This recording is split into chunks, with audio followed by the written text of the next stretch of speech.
True, nervous, very, very dreadfully nervous. I had been and am. But why will you say that I'm mad? The disease had sharpened my sense, not destroyed, not dulled them.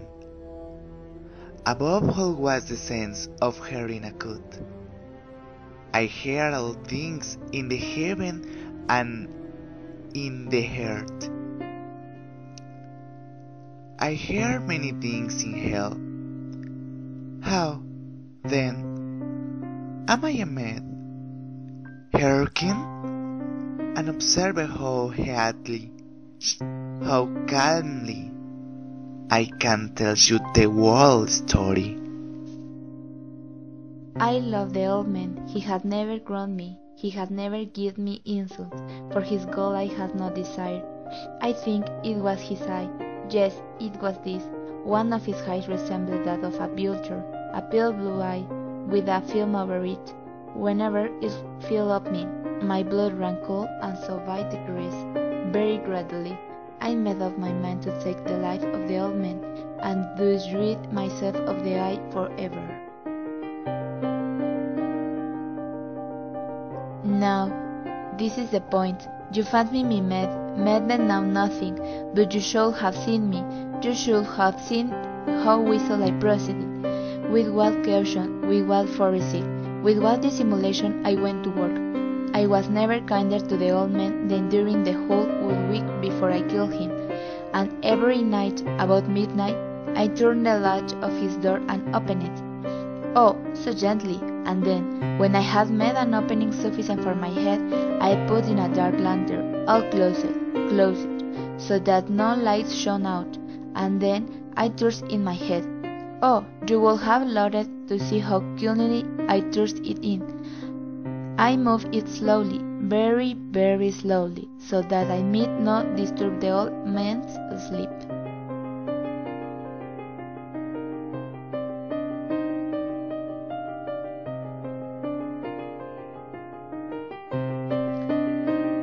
So, you see he would have been a very profound old man, indeed, to suspect that every night, just at 12, I looked in upon him while he slept.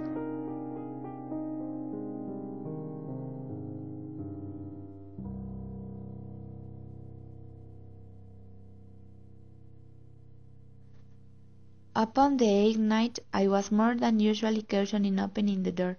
A watch minute had moved more quickly than did mine. Never before that night had I felt the extent of my own powers, of my sagacity. I could scarcely contain my feelings of triumph. To think that there I was, opening the door little by little, and he not even to dream of my secret deeds or thoughts. I fairly chuckled at the idea, and perhaps he heard me, for he moved on the bed suddenly, as if startled. Now you might think that I drew back, but no. His room was black as pitch in the thick darkness, for the shutters were close fastened through without rubbers, and so I knew that he could not see the opening of the door, and I kept pushing it on steadily.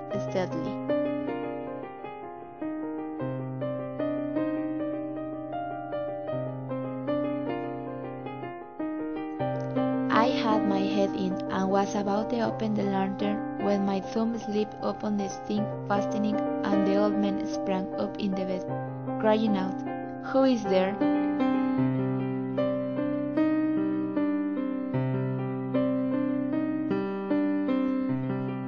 I kept quite still and said nothing. For a whole hour I did not move a muscle, and in the meantime I did not hear him lie down.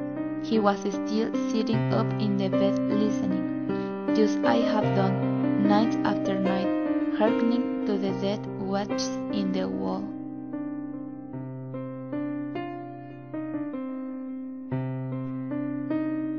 When I had waited a long time, very patiently, without hearing him lie down, I resolved to open a very, very little recess in the lantern. So I opened it. You cannot imagine how stealthily, until at length a single dim ray, like the thread of the spider, shot from out the crevice and fell upon the vulture eye. Meantime, the hellish tattoo of the hair increased. It grew quicker and quicker, and louder every instant. The old man's terror must have been extreme. It grew louder, I sighed louder every moment. Do you mark me well? I have told you that I am nervous. So I am. And now, at the dead of our dead night, amid the dreadful silence of that old house, so strange a noise as they excited me to uncontrollable terror. Yet, for some minutes longer I refrained and stood still, but the beating grew louder. I thought the heart must burst, and no, a new anxiety seized me. The sound would be heard by a neighbor. The old man's snore had come with a loud yell. I threw open the lantern and I leapt into the room. He shrieked once only. In an instant I cried him to the floor and pulled the heavy bed over him. I then smiled gaily to find the deed so far done, but for many minutes the heart beat on with a muffled sound. This, however, did not vex me. It will not be heard through the wall. At length it says, the old man was dead. I removed the bed and examined the corpse. Yes, he was stone dead. I placed my hand upon the heart and held it there many minutes. There was no pulsation. He was stone dead. His eye would trouble me no more. If still you think me mad, you will think so no longer when I describe the wise preoccupation I took for the concealment of the body. The night waned, and I worked hastily but in silence. First, of a light December the corpse, I cut off the head and the arms and the legs.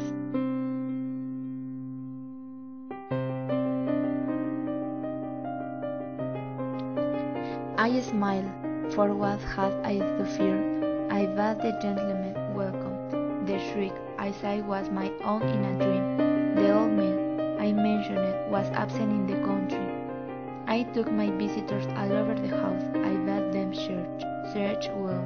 I led them at length to this chamber. It showed them this treasure, secure, indestructible.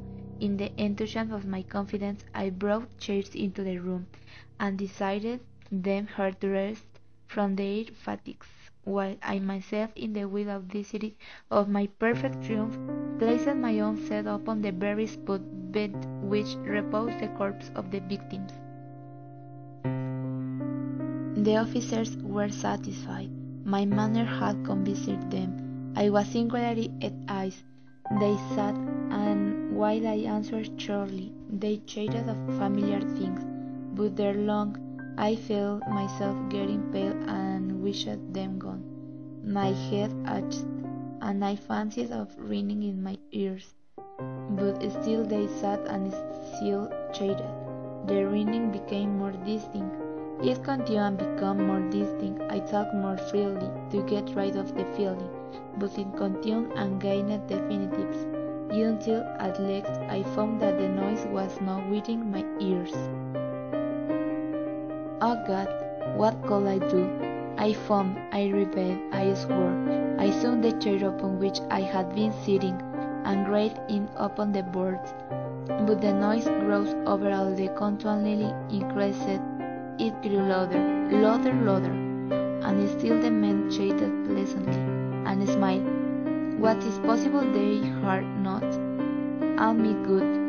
No, they heard, they suspect, they knew, they were marking a mockery of my horror. This I thought, and this I think, but anything was better than this agony.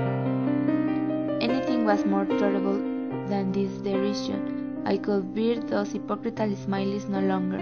I felt that I must scream or die, and now again, hark, louder.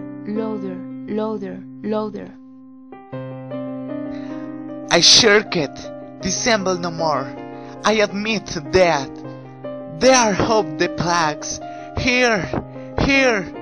It is the beating of his hideous heart.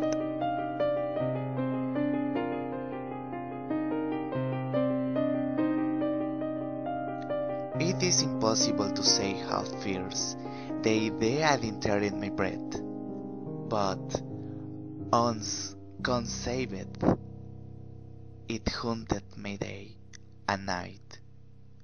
Object there was none, passion there was none.